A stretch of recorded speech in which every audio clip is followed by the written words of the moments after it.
La parole est à monsieur Michaël Seo pour le groupe Renaissance.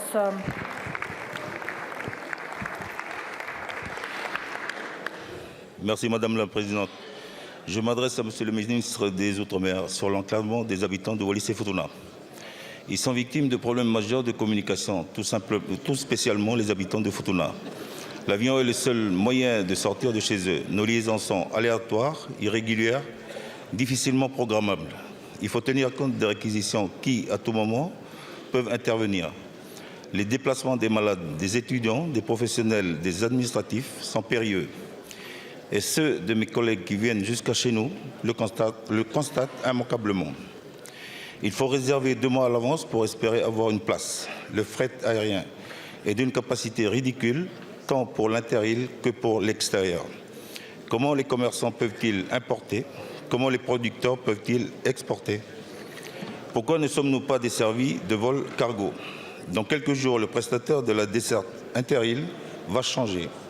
Un seul a répondu à l'appel d'offres, tant l'état des aéronefs laisse à désirer. L'inquiétude est générale quant à la réalisation de ce service indispensable aux habitants. Que prévoyez-vous pour garantir aux habitants de Futuna qu'ils ne seront pas une nouvelle fois isolés, de même de moyens maritimes? Monsieur le ministre, c'est toute une réflexion nécessaire à mener sur les moyens de l'État pour désenclaver Wallis-et-Futuna. Nous avons besoin de services adaptés, de même pour les secours terrestres et maritimes. Nous venons de déplorer la disparition de 2 pêcheurs, faute de moyens d'intervention. La surveillance des eaux nationales a besoin plus que jamais des outils adaptés en proximité. Le gouvernement est-il prêt à mettre en place une vraie politique de désenclavement aérien et maritime nécessaire à la survie de ce territoire, de mener une étude sur les moyens à mettre en place comme une liaison maritime passagère et marchandises, ou encore un hélicoptère à l'image de ce qui se passe en Polynésie ou aux îles Féroé et comme des études récentes de collègues le suggèrent. Merci beaucoup, mon cher collègue. Merci. La parole est à monsieur Philippe Vigier, ministre délégué en charge des Outre-mer. Merci Madame la Présidente, Mesdames, Messieurs les députés, Monsieur le député Michaël Seo. Merci de votre question qui permet d'abord de rappeler tout ce que fait le gouvernement pour aider le transport aérien. Pour aider 2 compagnies, Corsair et Air Austral, plus de 300 millions d'euros ont été apportés ces 3 dernières années.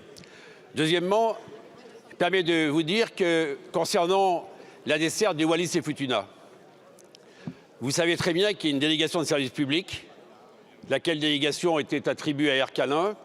Ça changera au 1er janvier 2024. C'est Air Loyauté qui va avoir cette délégation de service public.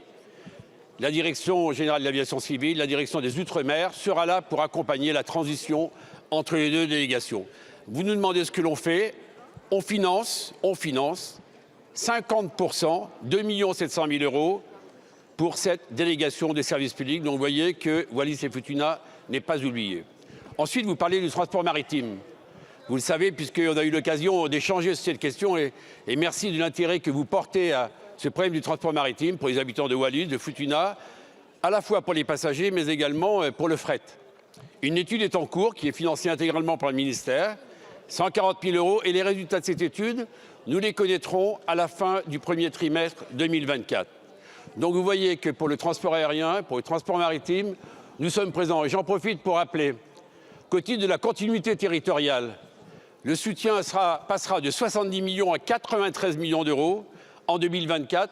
Bref, pour payer une grande partie des billets d'avion pour celles et ceux qui rentrent de l'Hexagone vers les territoires ultramarins, avec une annonce particulière pour les jeunes, pour les étudiants qui, dès les vacances de Noël, qu'ils soient boursiers ou pas boursiers, pourront revenir dans leur pays avec un billet totalement pris en charge. Donc sur toutes ces questions, nous sommes présents et merci de votre implication. Je vous remercie, monsieur le ministre. Merci, monsieur le député.